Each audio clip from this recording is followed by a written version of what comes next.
Hello hello hello hello my dear students. जो लोग twelfth board exam की तैयारी कर रहे हैं, ये उनके लिए बहुत ही इंपॉर्टेंट वीडियो होने वाला है। क्योंकि मैं इस वीडियो में आपको बताने वाला हूं 2024 के पीवाईक्यू, जो बोर्ड एग्जाम थे उसके पीवाईक्यूज में आपको सारा पूरा क्वेश्चन पेपर कराने वाला हूं। क्योंकि हमेशा जो बोर्ड एग्जाम्स है, जो सीबीएसई है, central board of secondary education है, वो क्या करता है, हमारे प्रीवियस ईयर क्वेश्चंस पेपर को क्या कहते हैं, उसको वे को उसको थिंक में उसको सोच करके ही हमारे आगे वाले जो क्वेश्चन पेपर है उसको बनाता है। ठीक है, तो हम स्टार्ट करते हैं अपना वीडियो बिना टाइम वेस्ट क्योंकि आपके पास टाइम भी कम है, आपको जल्दी प्रिपरेशन करना है, आपको सारा एक्सप्लेन भी करना है, मुझे टॉपिक्स को सारे आंसर को एक्सप्लेन भी करने हैं। तो हम क्या करते हैं, अपना स्टार्ट करते हैं क्या लेक्चर आज का, जो क्या है 2024 का जो प्रीवियस ईयर क्वेश्चन पेपर है हमारा बोर्ड एग्जाम का, उसको हम चालू करते हैं।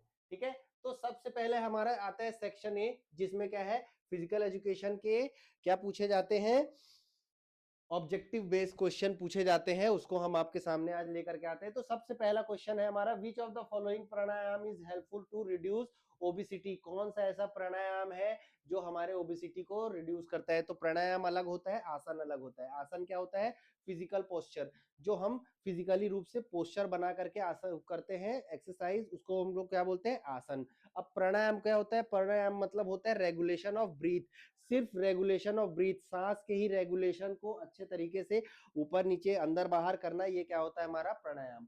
ठीक है, अब प्राणायाम में कौन सा ऐसा प्राणायाम है जो रिड्यूस करता है ओबिसिटी को, तो इसका आंसर है कपाल भारती। कपाल भाती क्या करता है, हमारे ओबिसिटी को रिड्यूस करता है। कौन कौन से प्राणायाम होते हैं, कपाल भारती, अनुनाम विलोम, सूर्य भेदन, शीतली, शीतकारी, ये सब क्या है हमारे प्राणायाम के टाइप्स है। ठीक है, एक और चीज मैं बता दूं, प्राणायाम में एक होता है कि होता है नाड़ी शोधन प्राणायाम, एक होता है नॉर्मल प्राणायाम। तो नाड़ी शोधन प्राणायाम में हमारे होते हैं अनुलोम विलोम, जो क्या करते हैं, हमारे नाड़ी को शुद्ध करते हैं। ठीक है, एक से सांस लेना, दूसरे से छोड़ना, दूसरे से सांस लेना, इससे छोड़ना, ये हमारे प्राणायाम। पहले का आंसर क्या है, कपाल भारती। दूसरा, international para Olympic committee was formed in, para Olympic committee कब फॉर्म हुई, पैरा ओलंपिक कमेटी कब बनाई गई, तो आईओसी कब बना था, आईओसी बना था 1894 में, हमारा आईओसी बना था, और फर्स्ट ओलंपिक 1896 में हुए थे। ठीक है, तो आईओसी तब बना था, और हमारा पैरा ओलंपिक्स कमेटी क्या बोलते हैं, पैरा ओलंपिक कमेटी कब बना, पैरा ओलंपिक कमेटी हमारा बना 1989 में, हमारा पैरा ओलंपिक कमेटी बना, पैरा ओलंपिक कमेटी फाउंड हुआ। ठीक है, ऐसे ही बहुत सारी चीजें हैं जो मैं आपको बताता हूं। ठीक है, तो क्या मैंने बता दिया, पैरा ओलंपिक कमेटी कब बना, ये बना 18 ओ सॉरी ये बना 1989 में। ठीक है, आईओसी कब बना था, आईओसी बना था 1894 में। ठीक है, अब ऐसे ही हम बहुत सारी चीजें आपको बता देता हूं 2 मिनट के अंदर। अगर आपको ये चीजें चाहिए तो आप मुझे व्हाट्सअप करें मेरे नंबर पे, मैं आपको क्या करूंगा, आपको नोट्स व्हाट्सएप करूंगा। मेरा नंबर क्या है, मेरा नंबर है 8109841774। ठीक है, ये है मेरा व्हाट्सएप नंबर, आप इसमें मुझे मैसेज करिए, मैं आपको सारे नोट्स प्रोवाइड करूंगा। सिर्फ आप इसको ट्वेल्थ में नहीं, आप फिजिकल एजुकेशन के फील्ड में अगर आगे चलना चाहते हैं, आगे जाना चाहते हैं, तो वो नोट्स आपको आगे भी काम आएंगे। तुरंत व्हाट्सअप करिए, जल्दी से जल्दी आपको सारे नोट्स प्रोवाइड किए जाएंगे। ठीक है, तो 1870 से हमारा फिजिकल एजुकेशन का चालू हुआ। 1964 1990 1966 में कोठारी कमीशन ने क्या किया, हमारा एजुकेशन सिस्टम बनाया। 1914 में क्या हुआ, 1914 में हमारे एचवीपीएम बना, हनुमान व्यायाम प्रसारक मंडल, हमारा एचवीपीएम अमरावती में बना। 1924 में क्या हुआ, started a 5 week summer course for young man and women in indigenous sports, जो हमारे भारत के स्पोर्ट्स है उसको बनाया गया। 1920 में हमारा वाईएमसीए बना।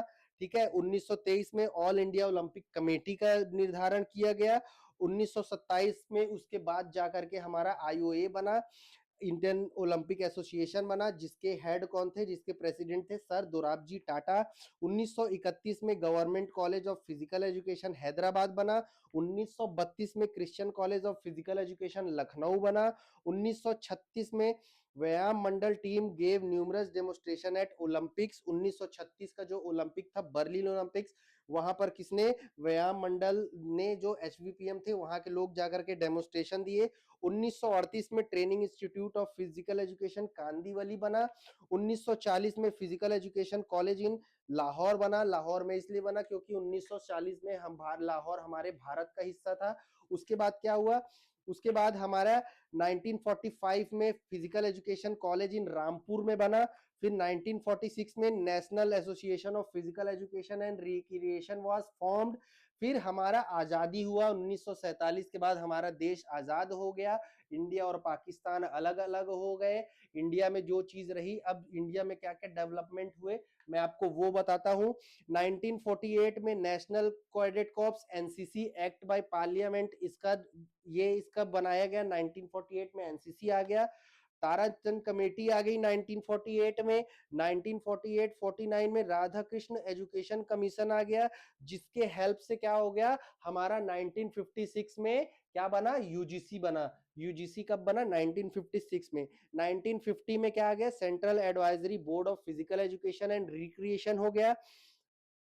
1953 में राजकुमारी अमृत कौर कोचिंग स्कीम आ गया, जो राजकुमारी क्या थी, टेनिस प्लेयर थी। 1954 में हमारे एसजीएफआई आ गए, school games federation of India आ गया। फिर उसके बाद क्या हुआ, उसके बाद हमारा all India council of sports भी आ गए 1954 में, ठीक है। फिर उसके बाद क्या हुआ, 1956 में यूजीसी आ गया, मैंने बताया किसके, कोठारी कमीशन के उस पे, ठीक है। माका आ गया, माका और क्या, मौलाना अब्दुल कलाम आजाद आ गया। National plan for physical education आ गया 1956 में। 1956 में national syllabus of physical education आ गया। 1957 में Lakshmibai college of physical education LCPE आ गया। 1958 में एडहॉक इंक्वायरी कमेटी बन गई। 1959 में national physical education efficiency drive बन गई, कुंजरू कमेटी आ गई। नोट फर्स्ट चेयरमैन इसके कौन थे, हरिदयानाथ कुंजरू थे। 1960 में कॉल एंड कपूर कमेटी आ गई। 1961 में national institute of sports NSNIS Patiala बन गया, जहां पर कोचिंग के लिए ट्रेनिंग दी जाती है, कोच बनाए जाते हैं। 1961 में ये आ गया। 1963 में doctor CD Deshmukh committee I. It was constituted by UGC, जो कि क्या है, यूजीसी द्वारा बनाई गई। फिर उसके बाद क्या हुआ, उसके बाद 1964 में कोठारी कमीशन आ गई, किसके द्वारा, दौलत सिंह कोठारी द्वारा। 1965 में एनएफसी आ गया, नेशनल फिटनेस कॉर्प्स आ गया। 1969 में नेशनल स्पोर्ट्स ऑर्गेनाइजेशन और एनसीसी आ गए। 1971 में sports talent search scholarship scheme आ गए, जिसमें क्या किया जाता था, जो अच्छा प्लेयर होता था उसको क्या किया जाता था, स्कॉलरशिप दे दिया जाता था। 1975 में national sports festival for women चालू हो गया। 1982 में डिपार्टमेंट ऑफ स्पोर्ट्स आ गए, जो किसके अंडर आता है, ministry of youth affairs and sports के अंदर आता है, जो कि कब बन गया, 1982 में बन गया। उसके बाद 1984 में क्या बन गया, हमारा आईओसी कमेटी 1984 में बन गया इंडिया का और वर्ल्ड का। उसके बाद नेशनल स्पोर्ट्स पॉलिसी 1984 में बन गया। 1984 में स्पोर्ट्स अथॉरिटी ऑफ इंडिया बन गया, national sports authority of India बन गया। फिर उसके बाद क्या हुआ, उसके बाद 1985 में स्पोर्ट्स टैलेंट कॉन्टेस्ट आ गए, स्पेशल एरिया गेम्स हो गए, ठीक है। 1987 में Indira Gandhi institute of physical education and sports science कहाँ आ गया, दिल्ली में आ गया। फिर 1994 में एकलव्य अवार्ड आ गया। उसके बाद क्या हुआ, 1995 में एनसीटीई बन गया, national council for teacher education, जो क्या करते हैं, टीचर ट्रेनिंग, टीचर को बनाते हैं। फिर 1995 में स्पोर्ट्स डे आ गया। स्पोर्ट्स डे हमने कब से मनाना चालू किया है, 1995 से। 2002 में द्रोणाचार्य अवार्ड आ गया, लाइफ टाइम अचीवमेंट अवार्ड आ गया। 2000 में ministry of youth affairs and sports बन गए, 2000 में बन गया। फिर 1985 में नेम चेंज टू दयास, ठीक है। बिकम द सेपरेट मिनिस्ट्री, ठीक है, department of youth affairs and sports के सेपरेट डिपार्टमेंट बन गया। 2008 में ministry has been bifurcated into department of youth affairs and department of sports हो गया। फिर उसके बाद क्या हुआ, ये कहां तक आ गए हम, 1985 तक। फिर उसके बाद हम आते हैं 1972 में Rajiv Gandhi national institute of development youth development बना, डिपार्टमेंट ऑफ स्पोर्ट्स 1956 1957, ठीक है। करंट हमारे मिनिस्टर कौन है, स्पोर्ट्स मिनिस्टर ऑफ इंडिया कौन है हमारा, मनसुख मंडाविया। हमारा वाडा बन गया 1995 में, साई बन गया 1961 में, नाडा बन गया हमारा 2005 में, एलएनआईपी बन गया हमारा 1957 में, national dope testing laboratory NDTL कब बन गया, ये बना हमारा 2005 में। तो ये है आपके कुछ इंपॉर्टेंट चीजें जो डेट वाइज हुई हैं। अगर आपको इन सब चीजों के नोट्स चाहिए तो मुझे व्हाट्सअप करें, मैं आपको सारी चीजें बता दूंगा। अब हम बढ़ते हैं हमारे आगे के क्वेश्चन। क्या है, विच of the following is not cause of food tolerance, intolerance. कौन ऐसे चीज है जो हमारा फूड इंटॉलरेंस करता है, ठीक है। तो एब्सेंस ऑफ एंजाइम, एंजाइम क्या करते हैं, अगर हमारे एंजाइम नहीं होंगे तो हमारा फूड इंटॉलरेंस कम होगा ही नहीं, ठीक है। फिर नेक्स्ट है हमारा, given below are two statement labelled assertion and reason, ठीक है। अब basal metabolic rate is the number of calories needed to maintain body function at resting condition, सही है। हमारा बसल मेटाबॉलिक रेट क्या बताता है, आपको रेस्टिंग कंडीशन में आप दिन भर सोए हुए हैं फिर भी आपके बॉडी को एनर्जी तो लग रहा है ना, आपके इंटरनल फंक्शंस को चलाने के लिए। तो ये क्या बताता है, हमारा बीएमआर बताता है। और दूसरा क्या है, ये तो सही है, दूसरा क्या है, a person who does not engage in any work still require energy for functional of their internal organs. Bansal metabolic क्या कर रहा है, आपके इंटरनल जो ऑर्गन्स काम कर रहे हैं उसको भी तो एनर्जी दे रहा है ना, हार्ट पंप कर रहा है, रेस्पायरेशन हो रहा है, डाइजेशन हो रहा है, तो ये सब क्या कर रहा है, आपका एनर्जी कहीं ना कहीं खर्च कर रहा है। तो ये भी सही है, ये भी सही है। both A and R are correct, R is the correct explanation of A, सही है। both A and R are true, ये वाला ऑप्शन सही हो गया, ये तीनों ऑप्शन गलत हो गए। अब हमारा नेक्स्ट क्वेश्चन क्या है,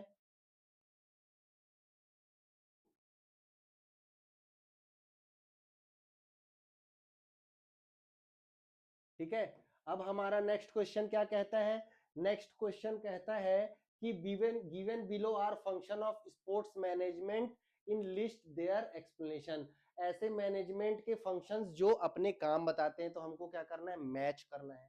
planning, controlling, directing, staffing.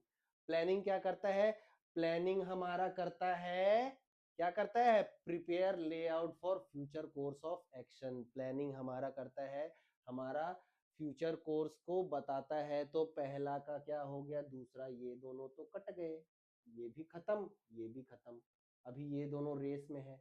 Controlling क्या करता है, प्रिंसिपल्स ऑफ मैनेजमेंट पढ़े हैं ना, planning, staffing, direct, planning, PO, post corb, ठीक है। Planning, organising, staffing, directing, controlling, organising, resource और बजट, ठीक है। पहला स्टेज क्या हो गया हमारा, प्लानिंग। तो प्लानिंग का क्या हुआ, दूसरा, prepare a layout for future course of action, हमने प्लान बना लिया।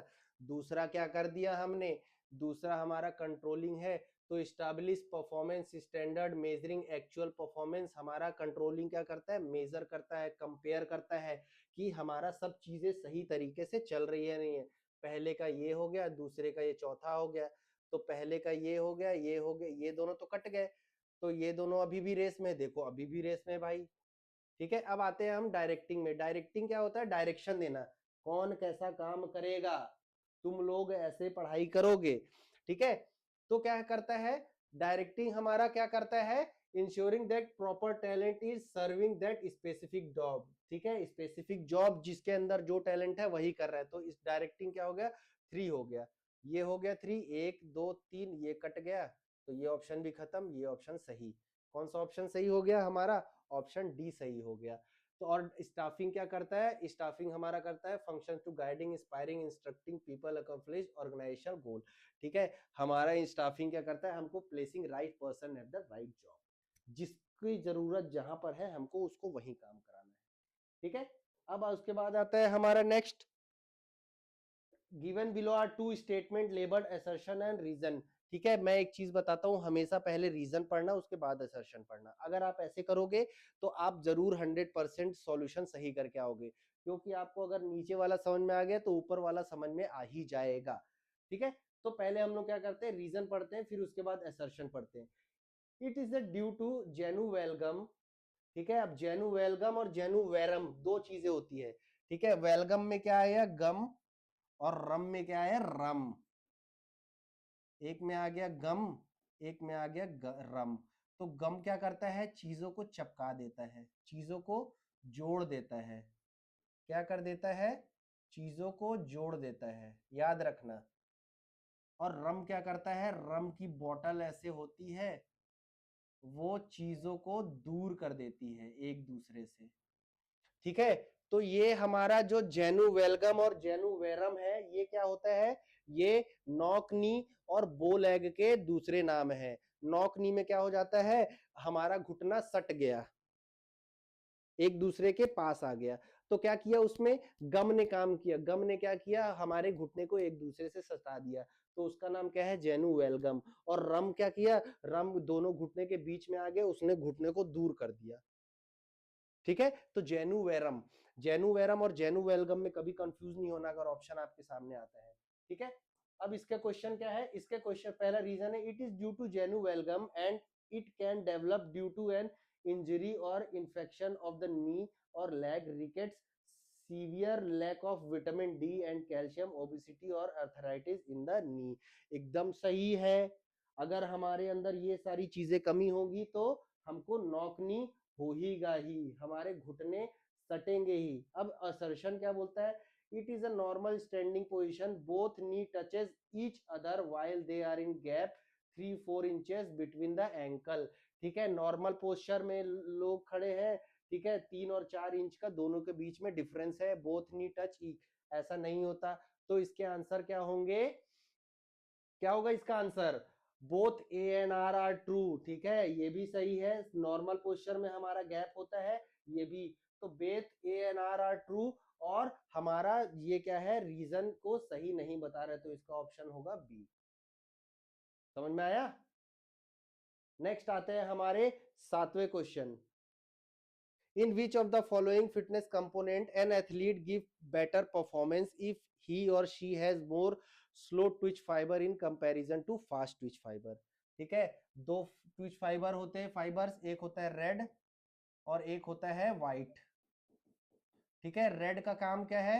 लॉन्ग टाइम, और व्हाइट का है शॉर्ट टाइम। ठीक है, तो जो लॉन्ग टाइम वर्क करेगा वो हमको ज्यादा एनर्जी देर तक प्रोवाइड करेगा, जो व्हाइट है वो हमको तुरंत एनर्जी प्रोवाइड करेगा। तो यहाँ पे किसकी बात हो रही है? यहाँ पे बात हो रही है which of the following fitness components athlete have given better performance if she has more slow twitch muscle fiber। तो उसको ज्यादा लंबे समय तक काम करना है तो उसको एंड्योरेंस होगा। ठीक है, उसको एंड्योरेंस होगा। if he or she has more slow twitch fiber in comparison to fast twitch fibers, अगर उसके अंदर slow twitch fiber ज्यादा है fast twitch fibers से, तो उसका क्या होगा? उसको endurance ज्यादा मिलेगा। अगर उसके अंदर white ज्यादा होता तो उसको speed ज्यादा मिलता। ठीक है, समझ में आया? अब हम आते हैं हमारे नेक्स्ट क्वेश्चन में।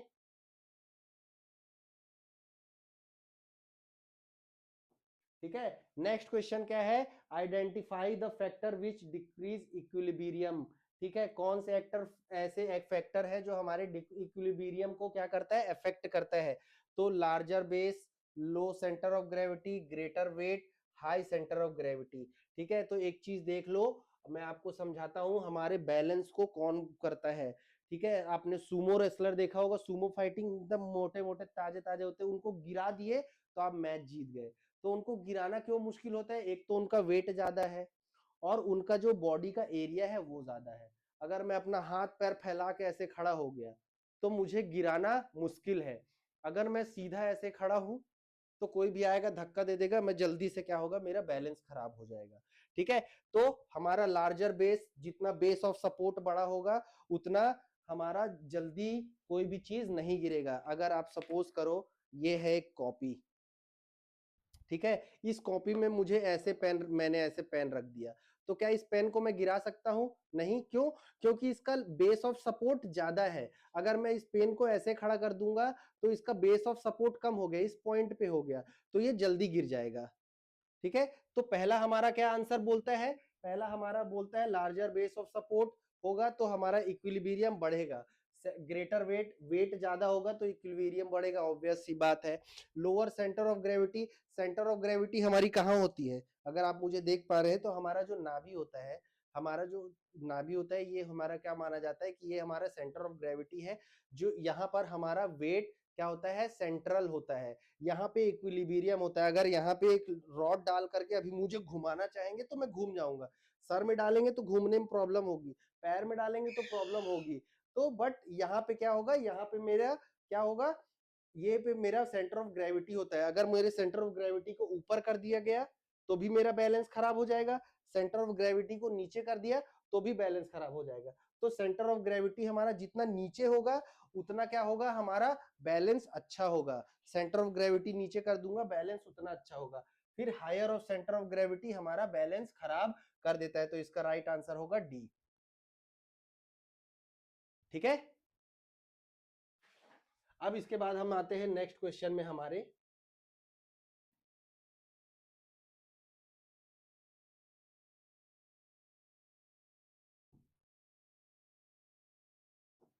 ठीक है, नेक्स्ट क्वेश्चन क्या है? Identify the characteristics of introvert person.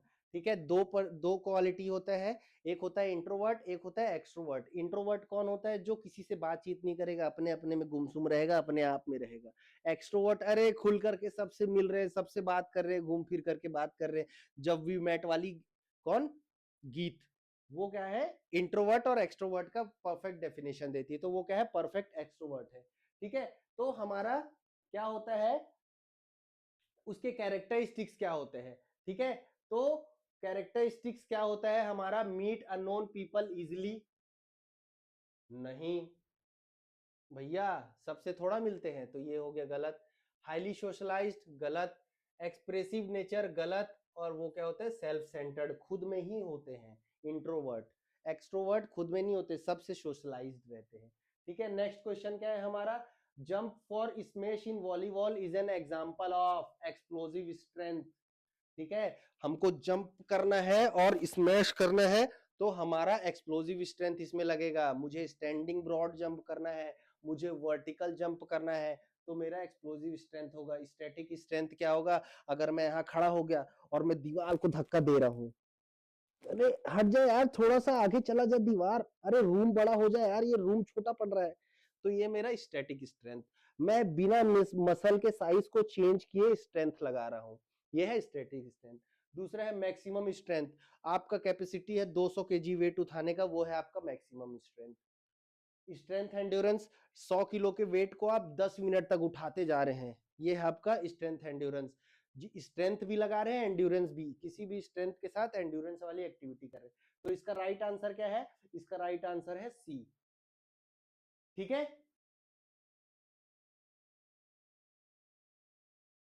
अब आते हैं इसके बाद हम अपना 11th क्वेश्चन में। Which of the following is objective of intramural competition? दो कंपटीशन, ये इंट्रामोरल होता है एक, और एक होता है इंट्रा, एक होता है extra.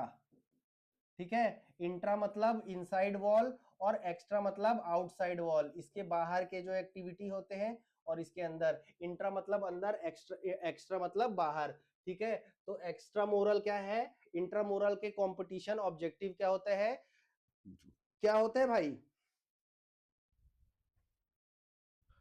To promote culture and economic development नहीं, टू अचीव हाई परफॉर्मेंस नहीं, टू प्रोवाइड करियर अपॉर्चुनिटी नहीं, to provide health and fitness. हमको क्या है, अपने स्कूल के अंदर हम अगर इंट्रामोरल कंपटीशन करा रहे हैं तो हम क्या करेंगे, फिटनेस और हेल्थ को डेवलप करेंगे, फिटनेस और हेल्थ को हम आगे बढ़ाएंगे। ठीक है, अब इसके बाद क्या आता है हमारा next question, according to WHO world health organisation recommendation, children of blank should be engaged in physical activities for 180 minutes, should have 0 to 10 hours, 10 to 13 hours of good quality sleep per day। ठीक है, तो वहां blank में क्या आएगा, ठीक है, क्या बोलता है बताओ। हमारे आते हैं यहाँ पर 5 से 17 साल के बच्चे, 5 से 17 साल के बच्चे, ऑप्शन डी इसका सही होगा कि 5 से 17 साल के बच्चों को कम से कम 180 मिनट और दिन में 10 से 12-13 घंटे स्लीप की जरूरत पड़ती है। ठीक है, अब ये आता है नेक्स्ट हमारा आसन, कौन सा आसन है ये, शलभासन, भुजंगासन, सांप वाला पोज, पवन मुक्तासन, बैठ करके कटी चक्रासन। ठीक है, ये हमारा शलभासन, अभी मैं इसको आपको लेक्चर में आगे पढ़ाऊंगा। ठीक है, नेक्स्ट हमारा क्वेश्चन क्या है, 14वां क्वेश्चन है हमारा, which of the main governing body responsible for the organisation of deaf Olympics. ठीक है, तो वर्ल्ड डेफ ओलंपिक्स के लिए कौन सी ऑर्गेनाइजेशन रिस्पॉन्सिबल होती है, तो international para Olympics committee, international para Olympic committee जो होती है वो होती है हमारे इस चीज के लिए, किस चीज के लिए, उस चीज के लिए हमारा रिस्पॉन्सिबल होती है। तो इसका आंसर क्या होगा, इसका आंसर होगा international committee for sports for deaf, option number D. ठीक है, अब इसके बाद आते हैं हम नीचे,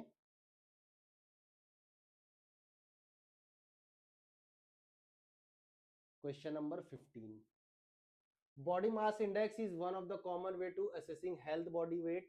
ठीक है, हाँ बीएमआई ही सबसे सिंपल है किसी भी इंसान का बीएमआई नापने के लिए। विच of the following range is considered for healthy wait. ठीक है, क्या रेंज है इसका हेल्थी वेट के लिए, तो क्या रेंज है बताओ भाई,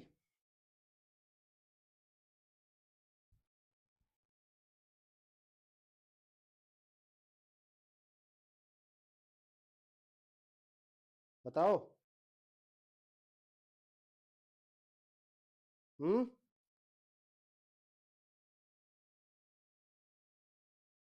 24 से लेकर के,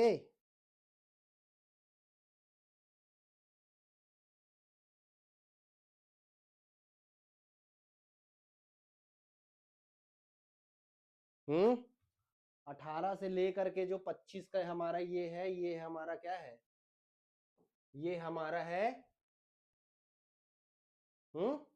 18 से लेकर के 24.9 तक, इसको हम लोग क्या मानते हैं, हेल्दी। ठीक है, इसको हम लोग क्या मानते हैं, हेल्दी। ठीक है, क्वेश्चन नंबर 16 इज पार्शियल कर अब टेस्ट। एक चीज मैं आपको और बता दूं, ये कहां से कहां तक, ये आपके 18 से 24.9 तक तो आपके क्या है, नॉर्मल, नॉर्मल है आपका बॉडी कंडीशन। ठीक है, फर्स्ट वाला जो है 25 से लेकर के 29 तक, इसमें क्या माना जाता है, इसको माना जाता है ओवरवेट, इसको माना जाता है ओवर वेट। ठीक है, क्या माना जाता है उसको, ओवर वेट। ठीक है, उसके बाद नेक्स्ट क्या है, उसके बाद हमारा नेक्स्ट है, यस, हमारा 18 से, ये तो क्या था, हेल्दी।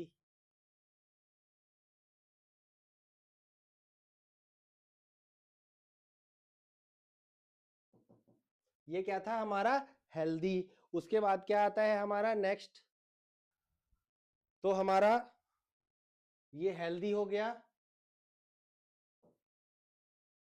ठीक है, हमारा ये हो गया हेल्दी, ये हो गया स्टेज 1 ओबेसिटी, ठीक है, ये हो गया ओबेसिटी 1 और ये हो गया ओबेसिटी 2, ठीक है, जहां तक हमको अपने बॉडी को नहीं आने देना है, ठीक है। अब उसके बाद हमारा आता है next question, is partial curve test the difference between two parallel lines, ठीक है। पार्शियल कर्व टेस्ट है, उसमें जो हमारा जो लाइन के बीच का डिस्टेंस है वो कितना होता है, वो होता है 4 इंच। फिर goal setting is approach under motivational technique, ठीक है। Goal setting is which type of approach in motivational technique, ठीक है। तो ये क्या है, पेडागोजिकल अप्रोच है, जिसमें हम लोग किसी भी पर्सन को मोटिवेशन देते हैं।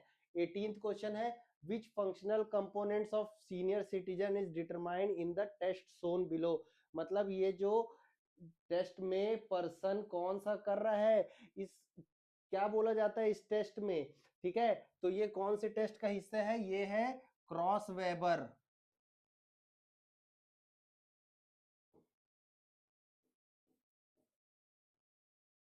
क्रॉस वेबर सीनियर सिटीजन, ठीक है। कौन सा टेस्ट है, Kraus Weber senior citizen test, ठीक है। इसके बाद हम आते हैं अपने नेक्स्ट क्वेश्चन, ठीक है। तो हम कहां पहुंचे, हमने अपने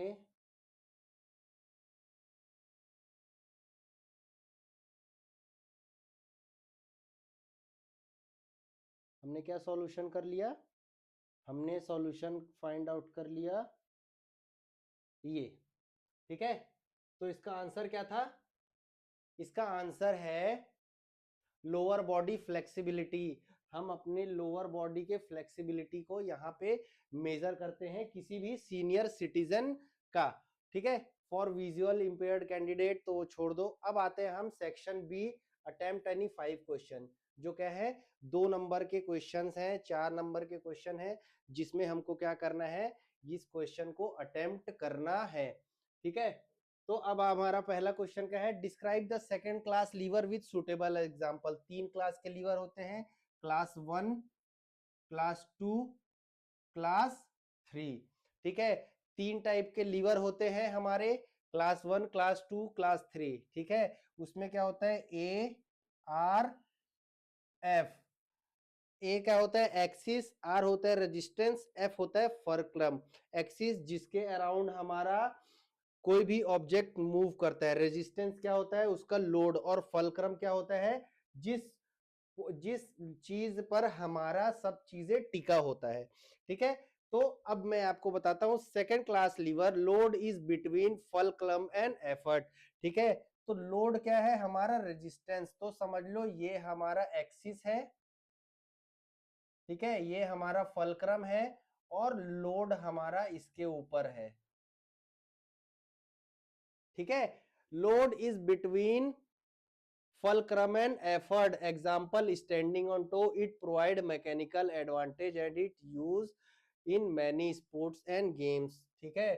तो समझ लो ये हमारा लोड है, ठीक है, एक्सिस इधर भी हो सकता है, एक्सिस यहां भी हो सकता है, ठीक है, और ये हमारा फल्क्रम है, ये हमारा क्या है सेकेंड क्लास लीवर, ठीक है। एग्जाम्पल क्या है, स्टैंडिंग ऑफ टो, हम अपने टो में खड़े होते हैं, तो हमारा क्या होता है सेकेंड क्लास लीवर का ये हमारा काम करता है। एक और एग्जाम्पल देता हूं, जो कचरा उठाने वाली गाड़ी आती थी ना पहले, पीछे से हम उठा लेते थे, तो उसका एक्सिस कहाँ होता था, आगे होता था, उसका लोड बीच में होता था, सारा सामान बीच में रखा रहता था, और लास्ट से हम उसको उठा करके ले जाते थे, ठीक है। ये समझ में आ गया, mechanical advantage and it's use in many sports. Mechanical advantage देता है जो ज्यादातर स्पोर्ट्स में यूज किए जाते हैं, और सबसे ज्यादा यूज जो होने वाले लीवर है उस लीवर का क्या नाम है, वो लीवर है हमारा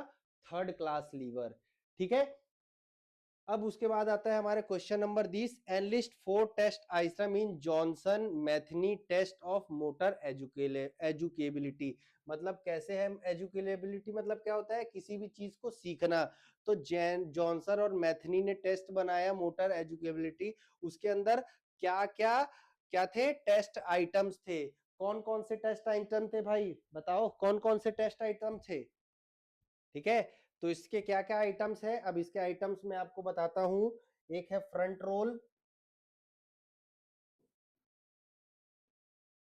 ठीक है। दूसरा क्या है, दूसरा है बैक रोल।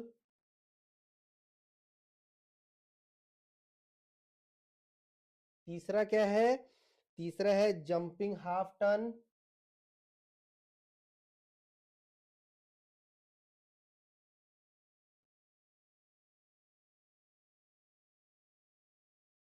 चौथा क्या है, चौथा है जंपिंग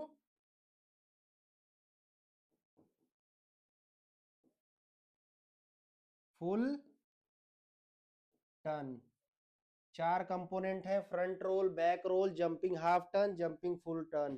ठीक है, फ्रंट रोल घूम जाना, बैक रोल पीछे घूम जाना, जंपिंग हाफ टर्न मतलब आधा घूमना, और जंपिंग फुल टर्न मतलब पूरा घूम जाना। ठीक है, ये है आपके चार इसके टेस्ट आइटम्स। ठीक है, ये हो गया क्वेश्चन। अब इसके बाद हमारा आता है next question.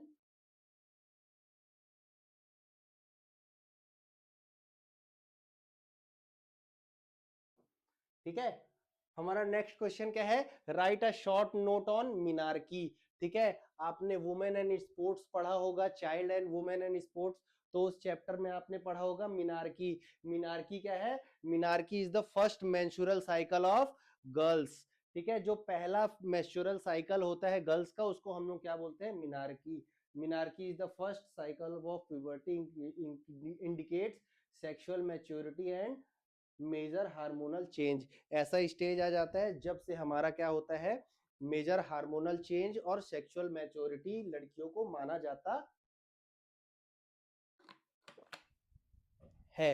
Okay, next question क्या है, enlist 4 asanas those help to control asthma. कौन कौन से ऐसे आसन है जो अस्थमा को कंट्रोल करते हैं, तो Sukhasana, Bhujangasana, Matsyasana, Anulom Vilom help in improving the lung capacity and breath control. ये सब आसन है। ठीक है, एक आसन, दो आसन, तीन आसन, ये क्या है, प्राणायाम है, जो हमारे क्या करता है, लंग्स के कैपेसिटी को और अस्थमा को कंट्रोल करता है। Right any two advantage of physical activities of children with special needs. ठीक है, तो क्या क्या एडवांटेज है, improve coordination and social interaction, it develops confidence and physical fitness। Child with special needs को क्या क्या ऐसे इन जो एक्टिविटीज क्या उनको प्रोवाइड कराते हैं, उनके कोऑर्डिनेशन और उनका सोशल इंटरेक्शन क्या करते हैं, बढ़ाते हैं। नेक्स्ट है mention any two types of friction by giving suitable example for sports. ठीक है, स्टैटिक फ्रिक्शन जो सीधा खड़े रह करके होता है, स्प्रिंट स्टार्ट, अगर मैं स्प्रिंट स्टार्ट कर रहा हूं तो जमीन से मेरा फ्रिक्शन लगेगा। स्लाइडिंग फ्रिक्शन स्केटिंग में होगा, friction helps in gripping and movement control. दो फ्रिक्शन हो गए, एक स्टैटिक फ्रिक्शन हो गया, एक स्लाइडिंग फ्रिक्शन। दो टाइप के फ्रिक्शन हो गए, एक स्टैटिक और एक स्लाइडिंग। तो स्टैटिक फ्रिक्शन क्या हो गया, सीधा फ्रिक्शन, जो क्या है, सीधे ऑब्जेक्ट में, एक स्थिर ऑब्जेक्ट में लग रहा है। और स्टैटिक फ्रिक्शन क्या क्या होता है, स्लाइडिंग फ्रिक्शन क्या होता है, जो किसी ऑब्जेक्ट के ऊपर स्लाइड हो रही है तो फ्रिक्शन हो रहा है। अगर हम अपने दोनों हाथ को रगड़ते हैं तो हमारा हाथ क्या होता है, गर्म होता है। क्यों होता है, क्योंकि हमारे फ्रिक्शन की वजह से हमारे मसल्स क्या होते हैं, एक दूसरे से रगड़ते हैं और दोनों गर्म होते हैं। ठीक है, ये होता है स्टैटिक और स्लाइडिंग फ्रिक्शन। अब आता है next, mister X perform the Harvard step test for 275 seconds and his pulse in one, 1 से 1.5 मिनट 100 था। Write the formula fitness index score in Harvard step test and calculate fitness index score mister X. ठीक है, 275 second तक किया, उसका 100 था। ठीक है, अब हम इसके कैलकुलेट करते हैं। देखो हार्वर्ड स्टेप टेस्ट का क्या है, ड्यूरेशन इंटू 100 अपॉन 2 इंटू वो पल्स, तो 275 इंटू 100 अपॉन 200, जो कितना आता है 175। आप अगर कैलकुलेट करके देखेंगे तो आपको पता चल जाएगा। नेक्स्ट क्या है, comment the concept of talent identification and talent development. Talent identification और टैलेंट डेवलपमेंट क्या होता है? टैलेंट आइडेंटिफिकेशन होता है किसी भी पर्सन को टैलेंट आइडेंटिफाई करना। It is the process of finding talented players and providing scientific training, coaching, balance diet and facilities for high performance. क्या करना? टैलेंट को फाइंड आउट करना, टैलेंट आइडेंटिफिकेशन होता है। टैलेंट डेवलपमेंट क्या होता है? उसको ट्रेनिंग प्रोवाइड करना जिससे उसका टैलेंट डेवलपमेंट होगा। ठीक है, उसके बाद हमारा नेक्स्ट क्वेश्चन क्या है? उसके बाद नेक्स्ट क्वेश्चन है हमारा, ठीक है, उसके बाद नेक्स्ट क्वेश्चन क्या है हमारा? उसके बाद हमारा नेक्स्ट क्वेश्चन क्या है? नेक्स्ट क्वेश्चन क्या है? Explain the responsibilities of any two committee during sports competition. ठीक है, हमारे स्पोर्ट्स कॉम्पिटिशन में बहुत सारे कमेटी होते हैं, ट्रांसपोर्टेशन कमेटी होती हैं, और कौन कौन से कमिटीज होती हैं? हमारी ट्रांसपोर्टेशन कमेटी होती है, रिफ्रेशमेंट कमेटी होती है, और कौन सी कमेटी होती है? Transportation committee, jury committee, reception committee, equipment committee, ठीक है, ground committee, technical committee, boarding and lodging committee, health and safety committee, security committee, food committee, record committee, discipline committee. बहुत सारी 15-20 तरह की कमेटी होती है जो किस लिए रिस्पॉन्सिबिलिटी है? किसी भी एक टूर्नामेंट को, कंपटीशन को अच्छे तरीके से ऑर्गेनाइज करने के लिए। तो कमेटी इन स्पोर्ट्स कंपटीशन क्या है? देखो, technical committee prepare fixtures and rules. Technical committee क्या होते हैं? फिक्चर्स और जो टूर्नामेंट के रूल्स होते हैं उसको बनाती है। फाइनेंस कमेटी क्या करती है? कमेटी के बजट को और उसके अकाउंट को मैनेज करती है। ठीक है, ऐसे ही बहुत सारे कमेटीज होते हैं। मैं आपको अपने लेक्चर में बताऊंगा कि आपको कौन कौन सी कमेटी है, कौन कौन से कमेटीज के बारे में पढ़ना है, आप मेरे लेक्चर्स में जरूर देखें। ठीक है, explain procedure and benefit of any one आसन ऑफ बैक पेन। मतलब कौन से ऐसे आसन है जो बैक पेन में हेल्प करते हैं। ठीक है, भुजंग आसन फॉर बैक पेन। कौन सा कोबरा पोज पे क्या होता है? हमारे बैक पेन को रिलीफ मिलता है। Lie prone, raise chest, support hands. ठीक है, ऐसे हाथ रखना है और ऐसे जितना ऊपर जा सको उतना जाना है। ये है भुजंग आसन, जो क्या करता है? आपको स्पाइनल को स्ट्रेंथ प्रोवाइड कराता है, आपके फ्लेक्सिबिलिटी को बढ़ाता है और आपका पेन को रिड्यूस करता है। ठीक है, ये हो गया, ये हो गया, ये हो गया, ये हो गया। Write short note on female athlete triad. ठीक है, फीमेल एथलीट ट्रेड्स पे क्या करना है? हमको छोटा सा नोट लिखना है। Include amenorrhoea, osteoporosis, eating disorder, it occurs due to low energy availability and affect performance of health. ठीक है, ये क्या होता है? एमोनेरिया हो जाता है फिजिकल एजुकेशन के हेल्प से। फिजिकल एक्टिविटीज के मतलब उनका पीरियड्स, उनके जो मेंस्ट्रुअल साइकिल रहते हैं वो क्या होते हैं? रेगुलर नहीं आते हैं। उसके साथ उनको ओस्टियोपोरोसिस हो जाता है, उनकी हड्डियां कमजोर हो जाती है। ईटिंग डिसऑर्डर होते हैं उनको, वो ईटिंग डिसऑर्डर अच्छे तरीके से खाना नहीं खा पाती फीमेल एथलीट। ठीक है, it occurs due to low energy availability and affect performance and health. ठीक है, ये क्यों होता है? क्योंकि उनके अंदर लो एनर्जी और परफॉर्मेंस रिलेटेड इश्यूज होते हैं। फिर नेक्स्ट है describe any 3 physiological change due to ageing. ठीक है, एजिंग के इफेक्ट से आपके क्या क्या फिजियोलॉजिकल आपको चेंजेस होते हैं। ठीक है, किन्हीं 3 के बारे में आपको बताना है। ठीक है, तो कौन कौन से चेंजेस हैं? ठीक है, कौन कौन से चेंजेस है? ठीक है, पहला हमारा चेंज है लॉस ऑफ मसल मास। हमारा मसल मास कम हो जाता है, जैसे जैसे हमारा एज बढ़ता है हमारा मसल मास कम होता है, मसल पतला होता जाता है। रिड्यूस फ्लेक्सिबिलिटी, जैसे हमारा एज बढ़ेगा हमारी फ्लेक्सिबिलिटी कम हो जाएगी। डिक्रीज कार्डियक आउटपुट, एक पंप में हमारा कार्डियक एक एक पूरे 1 मिनट में हमारा हार्ट कितना ब्लड पंप करता था बाहर, वो क्या हो जाएगा, कम हो जाएगा। उसके साथ क्या होगा, they reduce physical work capacity, और ये सब जब चीजें होंगी तो हमारा फिजिकल वर्क कैपेसिटी भी कम हो जाएगा। ये हो गया हमारा सेक्शन सी। अब हम आते हैं नेक्स्ट सेक्शन, हमारा सेक्शन डी की ओर। ठीक है, तो सेक्शन डी हमारा क्या बोलता है, a survey in an inclusive school setup found the discrepancies between the participation of normal and special child during annual sports meet, study the table given below। ठीक है, 100 मीटर में 40 नॉर्मल बच्चों ने participate किया, 5 स्पेशल चाइल्ड, 400 में 25, 2, long jump में 20, 0, high jump में 15, इधर 1, रिले में 8, इधर 4। ठीक है, ये है पार्टिसिपेशन के लिस्ट। ठीक है, तो हमको ये चीज क्या करना है, केस स्टडी करना है कि इंक्लूसिव बच्चे जो हुए हैं, जो पार्टिसिपेट किए हैं, आखिर रुके एक बार और हम देख ले, इसके आगे तो क्वेश्चन कुछ नहीं है। देखो ये है, ठीक है, वो चीजें हमने देख ली। अब हम आते हैं नेक्स्ट, बेस्ड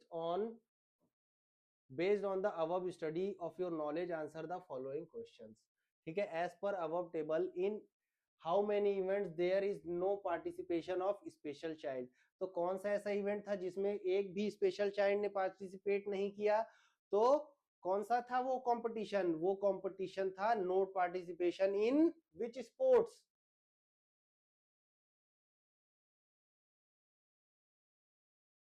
ठीक है, कौन सा क्वेश्चन है, क्या है, लॉन्ग जंप में एक भी बच्चे ने पार्टिसिपेट नहीं किया है।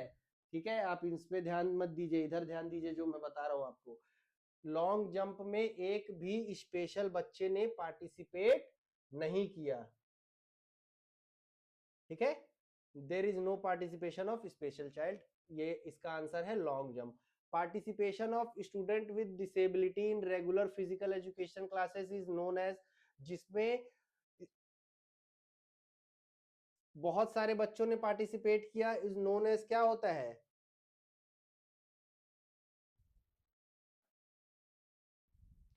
क्या बोलते हैं उसको, इंक्लूसिव एजुकेशन, जिसमें फिजिकल नॉर्मल बच्चों के साथ फिजिकली हैंडीकेप बच्चे भी पार्टिसिपेट कर सकते हैं और पढ़ सकते हैं, उसको हम लोग क्या बोलते हैं, इंक्लूसिव एजुकेशन। ठीक है, नेक्स्ट क्या है, नेक्स्ट क्वेश्चन है हमारा, enlist any two strategy to make physical activity accessible children with special needs. ठीक है, क्या करना है, एनलिस्ट दो ऐसे स्ट्रेटेजी कर रहे हो जिससे फिजिकल एक्टिविटीज स्पेशल जो बच्चे होते हैं उनके क्या हो, उनके क्या हो, उनके फिजिकल एक्टिविटी एक्सेस को अच्छा कर दे। तो क्या है वो, मॉडिफाई रूल्स और अडेप्टेड इक्विपमेंट्स। ठीक है, हमको क्या करना है, इनके हिसाब से रूल्स को मॉडिफाई करना है और इक्विपमेंट जो यूज किए जाते हैं वो ऐसा बनाना है, ऐसा डेवलप करना है कि जो स्पेशल बच्चे हैं, हैंडीकेप बच्चे हैं, स्पेशल नीड्स वाले बच्चे हैं, वो भी उनका यूज कर पाए। इसके बाद है मोटो ऑफ स्पेशल ओलंपिक्स और मोटो ऑफ पैरा ओलंपिक्स। तो स्पेशल ओलंपिक का क्या है, लेट मी विन, मुझे जीतने की कोशिश करने दो, और पैरा ओलंपिक्स का है स्पिरिट इन मोशन, इसका है, इसका ये है, और पैरा ओलंपिक्स का स्पिरिट इन मोशन। ठीक है, समझ में आया। अब इसके बाद आता है, विजुअली इंपेयर्ड वाले को छोड़ देते हैं, फिर आता है study the picture given below.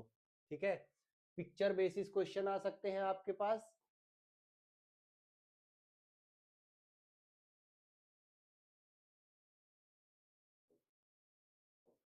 ठीक है, आप एक चीज याद रखिएगा, पिक्चर के बेसिस पे क्वेश्चन आ सकते हैं। आपको हार्ट का डायग्राम दे दिया, नंबर 1 2 3 4 बोल दिया कि ये बताओ कि नंबर 1 नंबर 2 नंबर 3 नंबर 4 क्या है, तो आपको चारों चैम्बर्स के नाम लिखने पड़ेंगे, right आर्टियम, right ventricle, left आर्टियम, left ventricle. ठीक है, उसके बाद आपको बोल दिया कौन कौन से वॉल्व होते हैं, मिट्रल वॉल्व होते हैं, और कौन से वॉल्व होते हैं, मिट्रल, और कमेंट में बताना कौन सा वॉल्व होता है मिट्रल के साथ। ठीक है, based on the above study and your knowledge answer the following question. Answer one क्या है, which type of fracture you see in image one. ठीक है, इमेज वन है, इसमें आपको कौन सा फ्रैक्चर दिख रहा है, बताओ। ये है हमारा सिंपल फ्रैक्चर। पहले का आंसर है सिंपल फ्रैक्चर। ठीक है, टाइप ऑफ फ्रैक्चर आप देख लेना कि टाइप ऑफ फ्रैक्चर कौन कौन से होते हैं, कौन कौन से टाइप्स के फ्रैक्चर्स होते हैं, टोटल आपको याद होने चाहिए जो 5-6 टाइप के फ्रैक्चर्स होते हैं, आपको सब चीजें पता होनी चाहिए कि कौन कौन से टाइप के फ्रैक्चर होते हैं। उसके बाद नेक्स्ट क्वेश्चन क्या है, नेक्स्ट है हमारा when a bone break diagonally as shown in image 2 it is known as which type of fracture. ठीक है, तो इस फ्रैक्चर को क्या हम लोग बोलते हैं, इस वाले फ्रैक्चर को हम लोग बोलते हैं ऑब्लिक्यू फ्रैक्चर। ठीक है, जो बोन है वो डायगोनली टूट गया तो इस फ्रैक्चर को हम लोग क्या बोलते हैं, ऑब्लिक्यू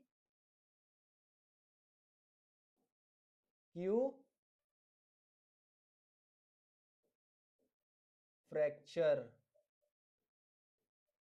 ठीक है, नेक्स्ट थर्ड क्वेश्चन क्या है, fracture occurs when the broken ends of bone are jammed together force by injury. ठीक है, ऐसा फ्रैक्चर जिसमें जो बोन्स के अपोजिट है वो जैम्ड, एक दूसरे से टकरा गए, उसको क्या बोलते हैं, उसको हम लोग बोलते हैं कम्युनिटेड फ्रैक्चर, एक दूसरे से टकरा करके जुड़ गए। ठीक है, ये वाला आंसर होगा कम्युनिटेड फ्रैक्चर। ठीक है, फिर इसके बाद नेक्स्ट क्वेश्चन है हमारा, in which type of fracture bone is broken splintered and crushed into number of pieces. ठीक है, ऐसा कौन सा फ्रैक्चर है जिसमें हमारे बोन्स क्या हो जाते हैं, क्रश्ड हो जाते हैं, छोटे छोटे पीसेस में बट जाते हैं। ठीक है, इस फ्रैक्चर को भी हम लोग क्या बोलते हैं, कम्युनिटेड फ्रैक्चर्स। ठीक है, अब इसके बाद हमारा नेक्स्ट क्वेश्चन क्या आता है, नेक्स्ट क्वेश्चन हमारा आता है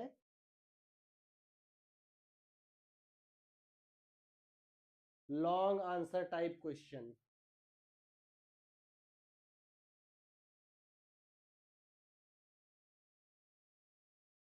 ठीक है, लॉन्ग आंसर टाइप क्वेश्चन आता है इसके साथ हमारा। ठीक है, इस क्वेश्चन में हम क्या पढ़ेंगे, इस क्वेश्चन में पढ़ेंगे study the fixture given below. ठीक है, हमको इस फिक्सचर को अच्छे तरीके से पढ़ना है, ये फिक्सचर हमको क्या बोलता है। On the basis of above study your knowledge answer the following question. अब हमने देख लिया, अब हम इसके आगे के क्वेश्चन को आंसर करते हैं। ठीक है, ठीक है, आगे के क्वेश्चन को आंसर करने के लिए रेडी हैं आप लोग,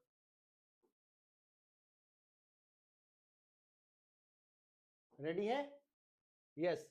according to our fixture total number of round will be, कितने नंबर ऑफ राउंड हो रहे हैं, ये हो गया पहला राउंड, ये हो गया दूसरा, ये हो गया तीसरा, ये हो गया चौथा। कितने राउंड हुए टोटल,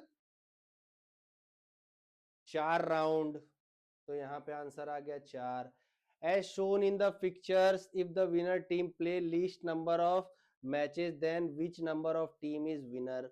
ठीक है, अगर टोटल जो हमारे फिक्चर है in winner team play least number of matches, how many match team winner को प्ले करना पड़ेगा। ठीक है, तो यहाँ पे सोच लो हमारी ये वाली विनर है, तो ये पहला मैच खेला, दूसरा मैच खेला, यहाँ तीसरा मैच खेला, चौथा मैच में फाइनल खेल लिया, तो टोटल कितने मैच खेले उसने, 4 मैच खेले। What is the formula for calculating number of match in knockout. ठीक है, तो नॉकआउट में मैच खेलने का क्या फॉर्मूला होता है, n-1। ठीक है, n-1 से हम करते हैं तो पता चल जाता है कि कितने मैच होने हैं। तो यहाँ पे टोटल टीम कितने हैं, 15 है, तो n-1 यहाँ पे टोटल मैच होंगे 14। 1 2 3 4 5 6 7 8 9 10 11 12 13 14, टोटल 14 मैच हो गए। ठीक है, अब उसके बाद क्या है, if 16 team are participating in knockout tournament, then how many bye will be given to drawn a fixture knockout? ठीक है, तो हमने क्या पढ़ा था, n के पावर 2 पे हम क्या करते हैं, क्या देते हैं, बाई देते हैं। तो कितनी टीम है, कितनी टीम है टोटल, तो कितनी टीम है, ये है 15 टीम। ठीक है, तो n का पावर 2 में कितना आएगा कि हम इससे ऊपर चले जाएं, 2 का पावर 2, ये हो गया 4, 2 का पावर 3, 4 2 का पावर 3 हो गया 16, तो हमारे हो गए 16। तो हमारे पास यहाँ पर हम कितने से माइनस करेंगे, 16 माइनस 15 करेंगे तो 1 बाई। ठीक है, कितने हो गए, 1 बाई। यहाँ पे कितना बाई मिल गया, 1 बाई। हमको नीचे वाला अटेंड नहीं करना है। What is the formula for calculating total number of by in knockout tournament? ठीक है, टूर्नामेंट में बाई कर नापने के लिए, हमारे बाई मेजर करने के लिए दो फॉर्मूला होते हैं, इसको हम आधे आधे में बांट देते हैं। एक होता है n+1/2, एक होता है n-1/2। ठीक है, तो इससे क्या हमारा आ जाता है, बाई आ जाता है कि कितने बाई हमने दिए। ठीक है, फॉर्मूला याद रखना है, n+1/2, n-1/2। ठीक है, तो हमारे पास कितने टोटल टीम है, 15 टीम है। तो हम बाई कहां से देना चालू करते हैं, नीचे से चालू करते हैं। तो ऊपर में 8 टीम हो गई, नीचे 7 टीम हो गई। तो हमको कितने n-2 हमको कितने बाई देने हैं, हमको ये देखना है। तो हमारे पास ऊपर 8 टीम है, ऑड है, इवन है, नीचे ऑड है। तो इसमें क्या करेंगे, n-1/2। ठीक है, तो नंबर ऑफ टीम हमारे पास कितनी है, ठीक है, तो इसका आंसर हो जाएगा 1। ठीक है, तो हम कितना बाई दे रहे हैं, n1 बाई दे रहे हैं। ठीक है, और इसके अलावा कोई डाउट तो नहीं है आप लोगों को? ठीक है, समझ गए आप? ठीक है, ये n+1/2 और ये n-1/2। ठीक है, ये क्या है, n हमारा क्या है, ये नंबर ऑफ बाई है। ठीक है, तो हमने 16 में से 15 माइनस किया था तो 1 बाई आया था। ठीक है, तो हमने क्या किया, यहाँ 1+1/2 करेंगे तो ये क्या आ जाएगा, 0। यहाँ पे 2 माइनस 1/2 करेंगे तो ये क्या आ जाएगा, ऐसा। ठीक है, तो हमको क्या है, हमको यहाँ ये आ जाएगा ऊपर 1, यहाँ पे आ जाएगा 0। ठीक है, तो हमने कितना बाई दिया, हमने टोटल 1 बाई दे दिया।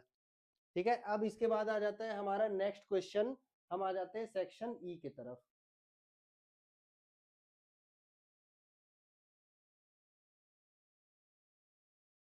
ठीक है, अब हम कहाँ आ गए, हम आ गए सेक्शन ई की तरफ। What do you understand by aggression in sports, explain 2 type of aggression, given suitable example. ठीक है, एग्रेशन क्या होता है, aggression is a behaviour intended to harm the opponent.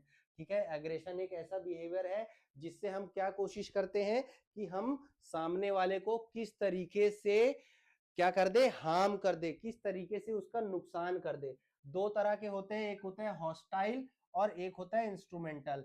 ठीक है, हॉस्टाइल एग्रेशन क्या होता है, एंगर ड्राइवन, मतलब ये ऐसा एंगर होता है जो हम लोग किसी के थ्रू सिर्फ गुस्सा करते हैं। इंस्ट्रूमेंटल एग्रेशन क्या होता है, हमारा गोल ओरिएंटेड एग्रेशन होता है कि हमको कुछ भी करना पड़े, मारना पड़े, तोड़ना पड़े, कुछ भी करना पड़े, हम एग्रेशन को जीते, हम अपने गेम को जीते। It can be controlled through proper training, psychological training techniques and rules. इसको कैसे कंट्रोल किया जाता है, इसको प्रॉपर ट्रेनिंग, साइकोलॉजिकल टेक्निक, उसको समझा करके, बता करके, ये सबसे हम क्या करते हैं, उसके एग्रेशन को कंट्रोल कर सकते हैं।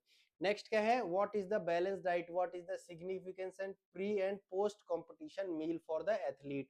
ठीक है, क्या उसका डाइट हो सकता है during competition, after competition, before competition. तो हमको प्री और पोस्ट बताना है, पहले और बाद में।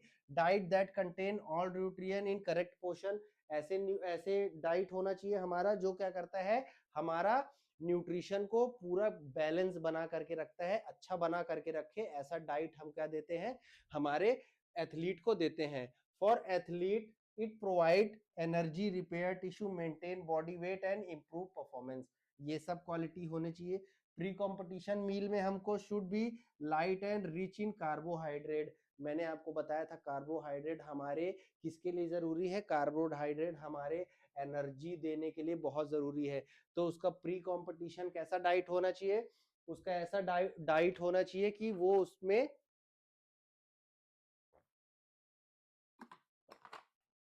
कार्बोहाइड्रेट की मात्रा क्या हो, ज्यादा हो। Post competition diet helps in recovery, वो क्या करती है, रिकवरी में हेल्प कराती है।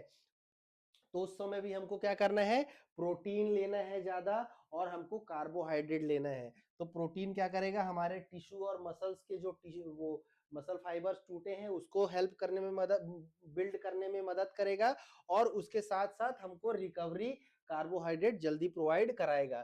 फिर what do you understand bye projectile trajectory, explain the factor affecting projectile trajectory in sports. ठीक है, प्रोजेक्टाइल ट्रेजेक्ट्री क्या होता है, projectile the path followed by an object in air called trajectory. ठीक है, समझ लो एक प्लेयर आया यहाँ से दौड़ करके, उसने एक जेवलिन को फेंका और वो यहाँ जा करके गड़ गया। ठीक है, यहां से थ्रो किया, यहां से जा करके वो चीज यहाँ गड़ गई। तो इसने ये जो पाथ किया, ये जो पाथ को ट्रेवल किया, इस पाथ को, इसको हम लोग क्या बोलते हैं, प्रोजेक्ट्री।